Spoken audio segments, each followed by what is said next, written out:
Good afternoon. I want to thank everybody who joins us both online and in our studio. We're continuing our broadcast today. My name is Olga Atamanova, and it's my pleasure to welcome you at Ukraine Media Center.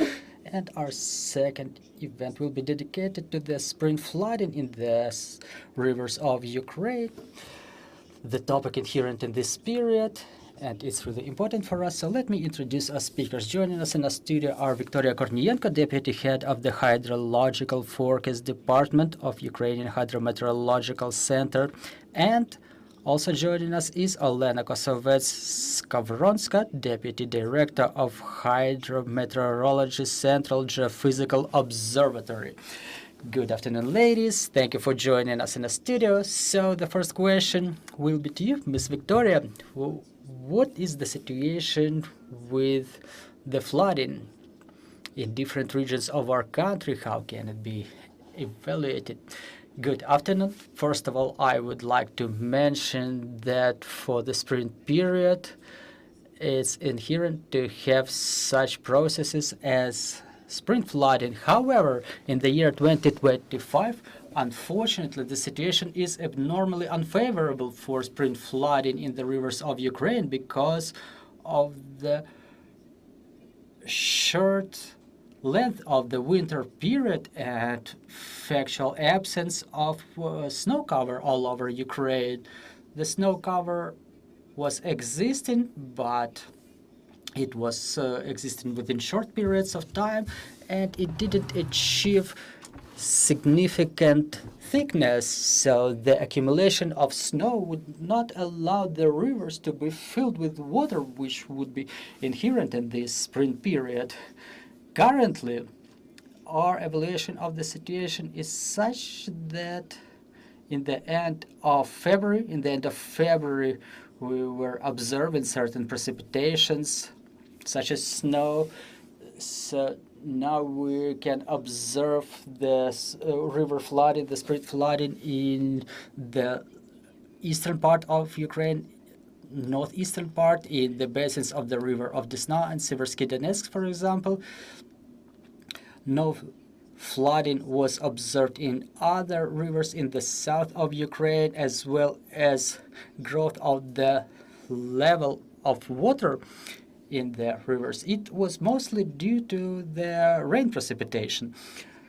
Let's put it like this. The snow cover could be observed high in the mountains, in the Carpathians. Even the avalanche season was opened.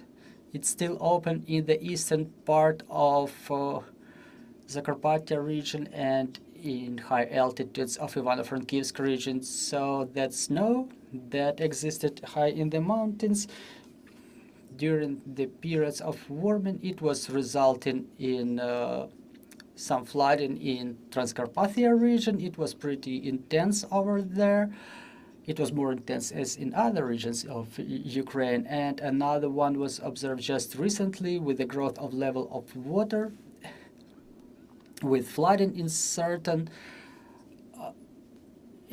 areas in Khust and Berkhiv districts of Transcarpathia region, where it flooded the agricultural lands.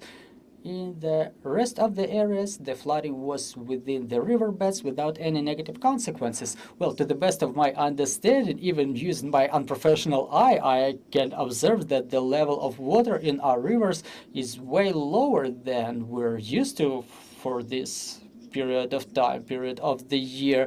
So what about the consequences of this abnormal phenomena? Well, yeah, we are used to talk about flooding, about growth of the level of water, but again, due to the absence of flooding in the most of the rivers of Ukraine, we're facing a situation when the rivers in some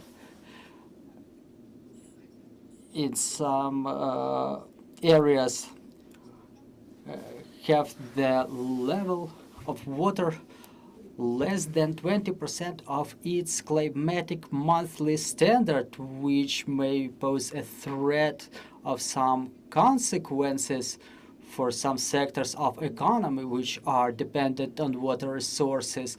And at the same time, the situation is about to jeopardize even during the spring season, Currently, due to the absence of the expressed flooding in the rivers of Ukraine, we may expect this process to worsen and the amount of water in the rivers to decrease unless there are additional significant precipitations.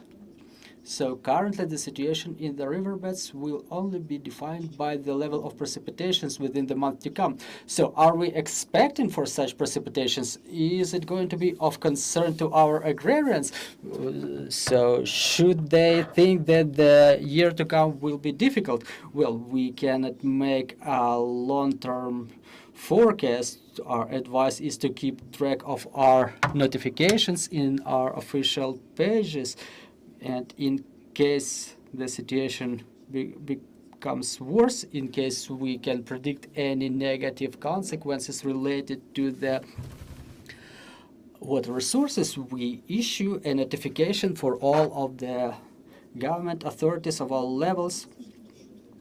So this is the way it happens. Well, so let's remind our citizens of recommendations that they are supposed to hear, because there are regions of Ukraine where the flooding may pose a threat to human health of life.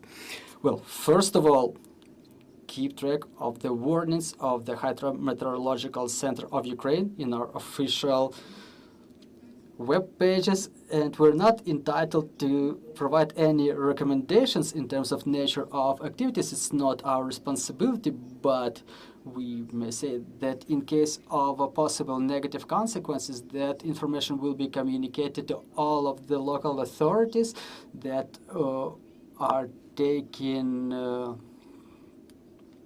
that are making resolutions based on our recommendations. Thank you very much. And there's another thing we would like to discuss during our briefing.